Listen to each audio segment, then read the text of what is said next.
A farmer's work is never done. Working on the equipment right now, just putting stuff in the shed, make sure it's ready to go in the spring. Curtis Lane operates Lane Farms, a 300-cow dairy in Bristol. He's the third generation to farm here.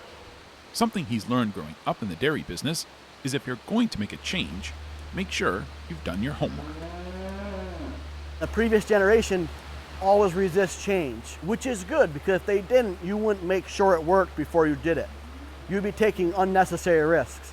The advantage I have here with the two previous generations, if I'm not guaranteeing it's going to work, I better be quiet because I will never hear the end of my failure.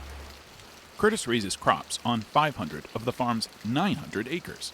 Almost all of the tillable acreage is considered highly erodible, so any new idea that Curtis brings to the table has to protect the farm's most precious resource, its soil.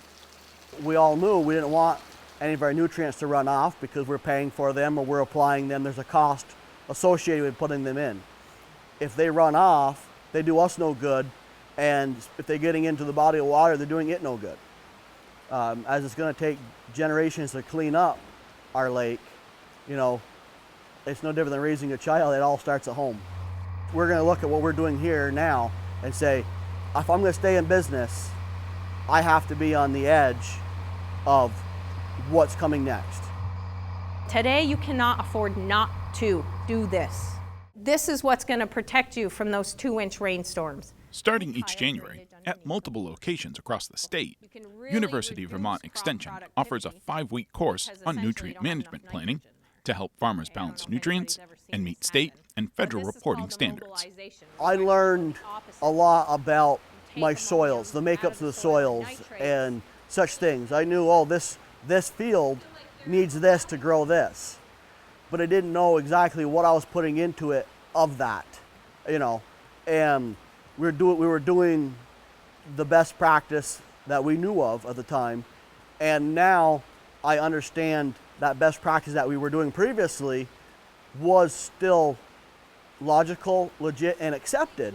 But now if somebody asks me, why are you putting that on that land? I can tell them that it has so many pounds of nitrogen or phosphorus, whatever, and the crop needs this in the soil to remove it.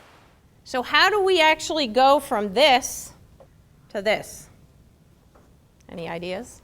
In addition to getting a crash course in soil science, participants develop a nutrient management plan, or NMP, that's tailored to their farm. Heather Darby is a UVM Extension agronomist.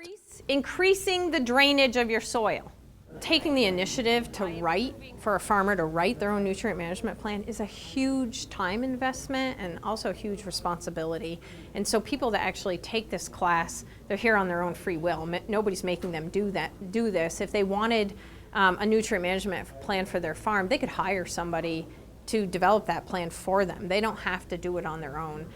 The farmers that are here are, interested in learning more about soils, about how to better grow their crops, what the crops need, how to reduce their impact on the environment. To really educate themselves is part one, and then to get this plan at the very end is a benefit of doing that. And farmers are really here because they want to learn.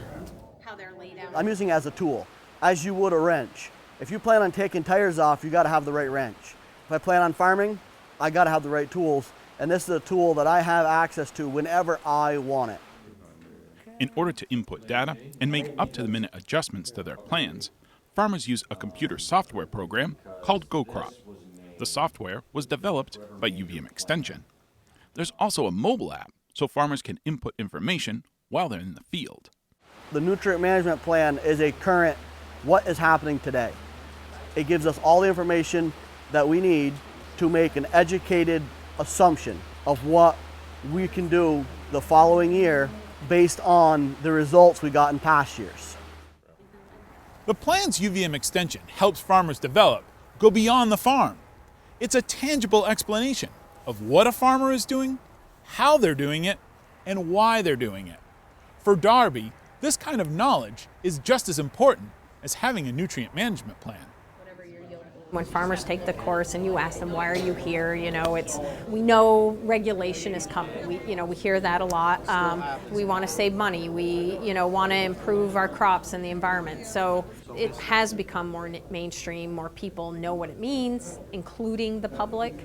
So it's also become a powerful sort of communication tool and gives farmers the ability to have something to show their neighbors and community. Yeah, saying like, look, I've gone through this really, intensive process to do my best by the environment and by my farm and by you, and here it is, and can communicate about it too, especially if they've learned firsthand what it all means. And I think people value that as well, because knowledge is power, and this gives them more knowledge and more power to really sort of, communicate about the issues that we have in Vermont today. It's really important.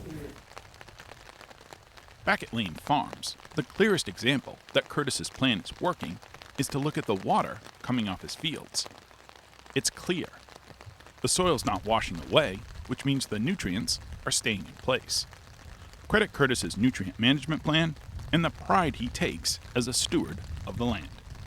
I use in discussions with people I know things I learned in my nutrient management plan about soil loss and the purpose of the cover crops, the purpose of the sprays, and the purpose of the tillage practices and so on and so forth, of what that directly does to the water quality that I have control of.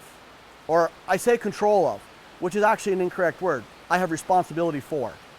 Because if you do not own the water, you own the land around it, underneath the water. You have control of that. That has a direct impact on the water, which you don't own.